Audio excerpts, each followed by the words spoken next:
আসসালামু আলাইকুম আমার ইউটিউবের দর্শক ভাই বোনেরা, আশা করি সবাই ভালো আছেন। সবাইকে আমার গার্ডেন চ্যানেলের পক্ষ থেকে জানাই অনেক অনেক শুভেচ্ছা।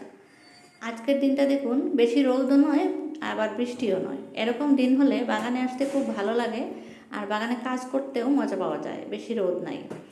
আজকে অনেক কিছু কাজ নিয়ে এসেছি, কাজ করব, কিছু হারভেস্ট করব, সাথে হেল্পারও নিয়ে এসেছি।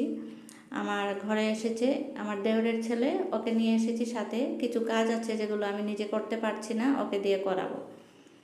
আমি কিছু ছোট ছোট বোতলে করে ফুলের গাছ লাগিয়ে রেখেছিলাম, সেই বোতলগুলো হ্যাঙ্গিং করার জন্য ওকে বলেছি, ওই এই যে হ্যাং করে দিচ্ছে। আর এইগুলো হচ্ছে পর্তুলিকা ফুলের বোতলে লাগিয়ে রেখেছিলাম, এগুলো হ্যাং করে দিলে দেখতে বেশ ভালোই লাগবে। আর পর্তুলিকা ফুলের যেগুলো টব ছিল বাগানের বাহিরে, আজকে সমস্ত টবগুলো ভিতরে নিয়ে এসেছি। তারপরে দেখুন কিছু ঢেঁড়স খাওয়ার উপযোগী হয়ে গেছে, সেগুলো হারভেস্ট করে নেব। ঢেঁড়স তো প্রত্যেক দিনই পাওয়া যায়, আমি গতকালকে নেই অবশ্য। আর ঢেঁড়স গাছগুলো কেমন জানি হয়ে গেছে, আমি বাগানে বেশি কাজ করতেও পারছি না। গাছগুলোকে একটু খাবার দিতে হবে, গাছে খাবার তো অবশ্যই দিতে হয়, গাছের যত্ন না নিলে গাছে বেশি সবজি পাওয়া যায় না।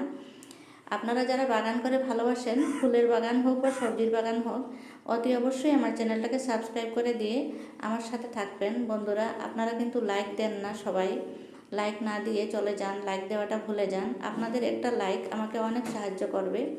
আর এই যে দেখুন, এক বালতি নিয়ে আসলাম সবজির খোসা।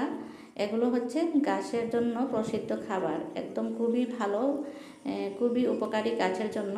সবজির খোসা, এর মধ্যে রয়েছে কলার খোসা, পেঁয়াজের খোসা আর কলার খোসা, খুবই উপকারী। প্রথমে একটা গর্ত করে এই বাক্সের এক কোণাতে একটা বোতল বসিয়ে দিলাম, আর এই বোতলটাতে আমি এই সবজির খোসাগুলো দিয়ে যাব।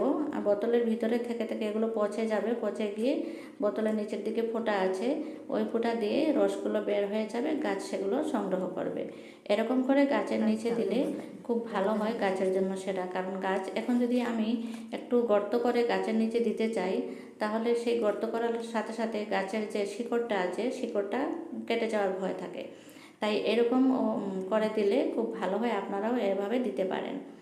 তারপরে আমি যেগুলো আছে সমস্ত গাছে, এরকম যেগুলো বোতল দেওয়া গাছ আছে সবগুলোতে দিয়ে দিচ্ছি। এখানে রয়েছে আমার চিচিঙ্গা গাছ, প্রথমে যেটা দিয়েছি সেটা হচ্ছে চাল কুমড়ার গাছ, আর এটা হচ্ছে চিচিঙ্গার গাছ। চিচিঙ্গা আমি হারভেস্ট করেছি, আপনাদের সাথে শেয়ার করেছি। ছাদ বাগানে খুব সহজ পদ্ধতিতে চিচিঙ্গা চাষ করা যায়। চিচিঙ্গা খুব একটা যত্নের প্রয়োজন হয় না। আর করা যায় করলা খুব বেশি যত্নের প্রয়োজন হয় না, করলা খুব সহজেই চাষ করা যায়। আর এই যে দেখুন, আমার ফুলের টবগুলো সমস্ত নিয়ে এসেছি ভিতরে, দেখতে খুব ভালোই লাগছে। এখানে যেহেতু রোদ খুব বেশি পরিমাণে রোদ পড়ে, তার জন্য আমি আজকে এগুলো ভিতরে নিয়ে আসলাম। তারপরে কাজ হচ্ছে, করলা আছে গাছে 2-3টা বোধ হয়, এগুলো নিয়ে নেব। আগে একবার দেখে নিই কোন গাছে কি আছে।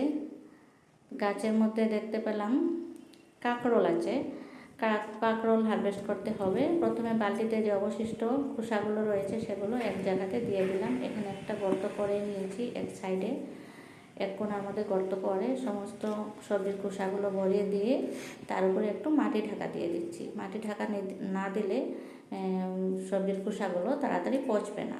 তাড়াতাড়ি পচতে হলে মাটির ঢাকাটা অবশ্যই দিতে হবে। বন্ধুরা, আপনারা কে কোন জায়গা থেকে আমার ভিডিও দেখেন একটু কমেন্টে জানালে বেশ ভালোই লাগবে। অনেকে অনেক দূরে থেকে দেখেন, কিন্তু আমি তো বুঝতে পারি না কে কোথা থেকে দেখছেন। এই সবজির খোসাগুলো দিয়ে দিলাম, মাটি ঢাকা দিয়ে দিলাম। তারপরে আর কিছু কাজ করবো না, আজকে এখানেই চলে যাব। সবাই ভালো থাকবে।